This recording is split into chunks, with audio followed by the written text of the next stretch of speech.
Good morning everyone, this सर्वज्ञ KTM 22। तो यार, जैसे तुम वीडियो के थंबनेल में देखा होगा तो IIT मद्रास एक्सेप्ट कर लिया मैंने फाइनली। तो COAP के राउंड चल रहे थे अभी, एंड राउंड 4 में मुझे IIT मद्रास CS मिला। तो वही उसी का वेट कर रहा था मैं। तो मैंने पहले मतलब कैलकुलेट कर रखा था मेरी रैंक के हिसाब से क्या मेरे लिए बेस्ट रहेगा। तो IIT मद्रास भी मतलब मैंने सोचा था कि ये लूँगा। एंड राउंड 5 मैंने सोचा था राउंड 5 तक मिलेगा, लेकिन राउंड 4 में मिल गया। तो 4 में मैंने IIT मद्रास सेलेक्ट कर लिया। एंड मतलब यार, इस वीडियो में थोड़ा इसमें बताएंगे कि कैसा COAP काम करता है। तो यार, पहले मैंने वीडियो में मतलब एक्सप्लेन कराया है थोड़ा COAP प्रोसेस के बारे में और उसके राउंड्स कैसे कैसे होते हैं। एंड पे मैंने अपनी वीडियो डाली है जिसमें मेरे हर एक वीक के जो राउंड्स हुए थे उनमें क्या क्या ऑफर आया, मैंने क्या करा, उसके बारे में है। तो अगर तुम्हें COAP के बारे में पहले देखना है तो वो देखना, और सीधे अगर राउंड्स भी देखने हैं तो नीचे टाइम स्टैम्प पे दे दूंगा मैं कहाँ से राउंड है, तो उसके हिसाब से देख लेना। एंड देखना है, मैंने नाम भी चेंज कर दिया अभी IIT मद्रास करके। तो आगे कंटिन्यू करते हैं। तो यार, जैसे जब COAP शुरू होने वाला होता है ना, तो तुम्हें हर एक IIT में जाके अलग से उनका फॉर्म भरना पड़ता है। और COAP जहाँ तुम रजिस्टर करवाएगा तो COAP तुम्हें एक नंबर देगा। उस नंबर से तुम हर एक IIT में अलग अलग जाकर जो जो IIT तुम्हें चाहिए उस IIT में जाकर तुम अप्लाई करोगे, और जो जो ब्रांच चाहिए वहाँ पर उसमें तुम वहाँ सेट कर सकते हो कौन सी ब्रांच मेरे को पहली प्रेफरेंस है, कौन सी सेकंड है, ऐसे करके। ठीक है।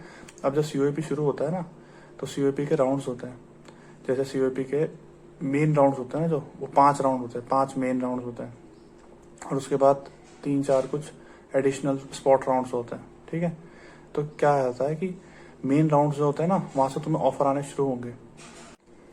अब COAP में एंट्री मारने से पहले यार तुम्हें 3 चीज़ों के बारे में पता होना चाहिए कि 3 तरह को हम जब भी तुम जाओगे COAP में तुम्हें ऑप्शंस मिलेंगे ना, तो तुम्हें हर ऑप्शन के लिए तुम्हारे पास 3 चॉइसेस होगी। या तो पहला होगा एक्सेप्ट एंड फ्रीज। अगर तुम्हें कोई ऑफर आया, समझ लो तुम्हें IIT बॉम्बे CS चाहिए था, राउंड 1 में ही तुम्हें IIT बॉम्बे CS से ऑफर आ गया, तो तुम्हें इससे आगे कुछ चाहिए नहीं, जो तुम्हें चाहिए था मिल गया, तो IIT बॉम्बे को एक्सेप्ट करा, फ्रीज करा और बाहर आ गए COAP से। ठीक है। अब तुम्हें समझ लो कुछ और दूसरा ऑप्शन क्या होता है, रिटेन एंड वेट, और तीसरा होता है रिजेक्ट एंड वेट। अब तुम्हें समझ लो ऑफर ऐसे आए जिसमें से तुम्हें बिल्कुल कुछ भी नहीं चाहिए, तुम्हें मतलब ये चाहिए ही नहीं थे, फालतू में आ गए, तो तुम रिजेक्ट ऑल कर सकते हो, मतलब मुझे इनमें से कुछ भी नहीं चाहिए। ठीक है। वैसे रिजेक्ट ऑल से बढ़िया ऑप्शन रहता है रिटेन एंड वेट।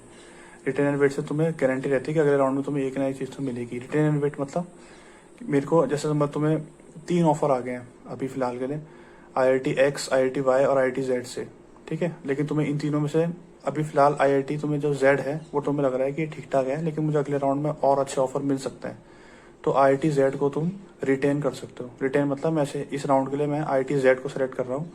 अगले राउंड में मैं हो सकता है क्या पता मुझे दूसरा ऑफर आ जाए, मैं चेंज कर दूं। तो फिलहाल के लिए मैं IIT Z को रोक रहा हूँ। तो रिटेन एंड वेट बोलते हैं इसे। लेकिन रिटेन एंड वेट के साथ अपनी एक प्रॉब्लम होती है कि रिटेन एंड वेट किसी पर्टिकुलर इंस्टीट्यूट की किसी पर्टिकुलर ब्रांच को तुम 2 बार कर सकते हो। मतलब समझ लो IIT Z में तुम्हें MTech इन स्पेशलाइजेशन 1 मिल रहा है। ठीक है। तो अब जैसे तुमने राउंड 1 में से रोका IIT Z का स्पेशलाइजेशन 1, राउंड 2 में तुम्हें कुछ नया ऑफर नहीं मिला, तो तुम फिर से IIT Z स्पेशलाइजेशन 1 को दोबारा रिटेन कर लो। अब तुम्हारे पे 2 बार रिटेन हो चुका है। ठीक है। अब राउंड 3 में जाकर अब तुम्हें कोई ऑफर नहीं आया, तो तुम दोबारा से रिटेन नहीं कर सकते, तुम्हें अब इसे एक्सेप्ट करना पड़ेगा या रिजेक्ट करना पड़ेगा।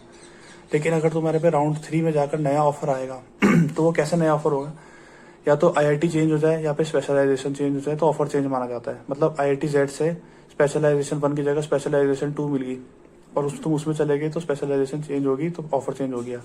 या फिर तुमने सीधे IIT चेंज कर दिया, कोई दूसरा IIT ले लिया XY करके या कुछ और ABCD का, तो भी तुम्हारा चॉइस चेंज होगी, तो फिर से तुम 2 बार रिटर्न कर सकते हो।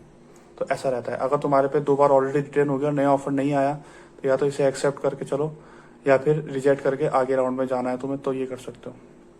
तो ये 3 चीज़ें होती हैं जो पहले पता होनी चाहिए राउंड से पहले। अब इसके आगे क्या होता है यार, तुम्हारे पे राउंड्स आते हैं। सबसे पहले COAP के 5 राउंड होते हैं, मेन राउंड्स होते हैं जो। तो इसमें जो लोगों ने आगे सबसे आगे जितना भरा होगा ना, पहले सारे ऑफर्स आगे वालों को जाएंगे, फिर वो जो लेंगे वो सेलेक्ट हो जाएगा, और उसके बाद आगे जाकर वो बाकी के बच्चों को मिलेगा। समझ लो पहले वाले बच्चे ने सारे टॉप 7 IIT भरे हुए हैं, ठीक है, तो उसमें से, और IC भरा हुआ, तो उसमें से उसने जो लिया बाकी बचे हुए आगे के बच्चों को पास ऑन हो जाएंगे नेक्स्ट राउंड के लिए।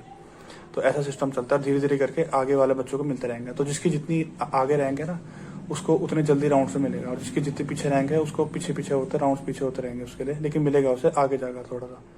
तो इसमें COP में ये होता है यार, वेट करना पड़ता है थोड़ा, एंड तुम्हें जरूर मिलता है। और इसके बाद होता है यार स्पॉट राउंड्स। स्पॉट राउंड्स क्या होते हैं, जैसे राउंड 5 तो मेन राउंड हो गए ना, लेकिन इसके बाद भी कुछ ऐसी सीट्स रहती है कि अभी भी वेकेंट है।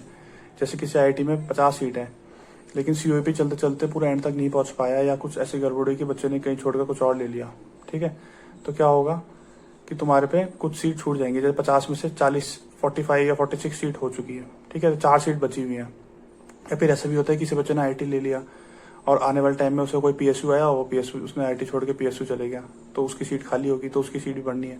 तो ये जो बची कुछ सीट्स होती है ना, 4-5 सीट बचती हैं, किसी किसी IIT में, किसी किसी में नहीं बचती।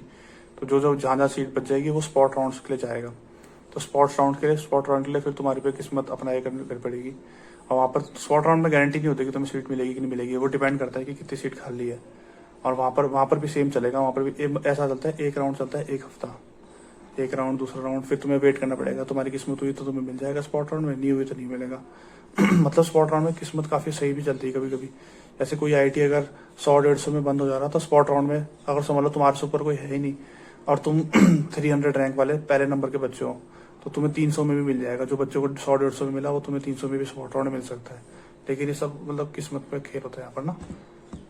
तो यार जो मैंने मतलब COP चला था ना मेरे, पहला, दूसरा, तीसरा, चौथा राउंड, उसकी मैंने मतलब थोड़ी थोड़ी वीडियो बनाई है कि कैसे तुम्हें ऑफर आते हैं, ठीक है। अब मैंने बता रखा है मतलब कि कौन से मुझे ऑफर आए हैं हर राउंड में, और कौन सा मैंने रिजेक्ट करा या कौन सा रिटेन या एक्सेप्ट करा है। तो उसकी वीडियोस दिखाता हूँ मैं इसके बाद तुम्हें, वो देख। तो यार ये है मेरे राउंड 1 के जो मेरे चॉइसेस आई हैं। तो CS IIT गुवाहाटी और IIT हैदराबाद का मिला है अभी, क्योंकि जो टॉप 100 के होते हैं ना, वो ज़्यादातर टॉप 5 IIT अप्लाई कर देते हैं। तो पहले राउंड के बाद जब वो छोड़ेंगे तो सेकंड या थर्ड राउंड तक बाकी टॉप 5 IITs का ऑप्शन आएगा। तो फिलहाल के लिए 2 ऑप्शन आए हैं मेरे पे। तो अभी फ़िलहाल मैं IIT गुवाहाटी को रिटेन करूँगा और आगे राउंड दिखाता हूँ फिर तुम्हें वीडियोस।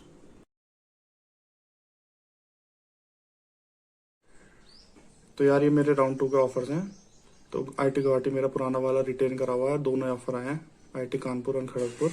तो कानपुर को मैं रिटेन करूँगा।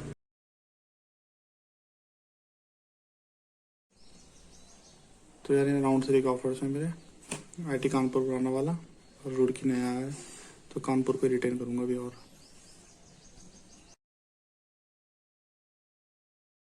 राउंड 4 के ऑफर्स है मेरे, पुराना वाला कानपुर है और नया इस बार IIT मद्रास आया है।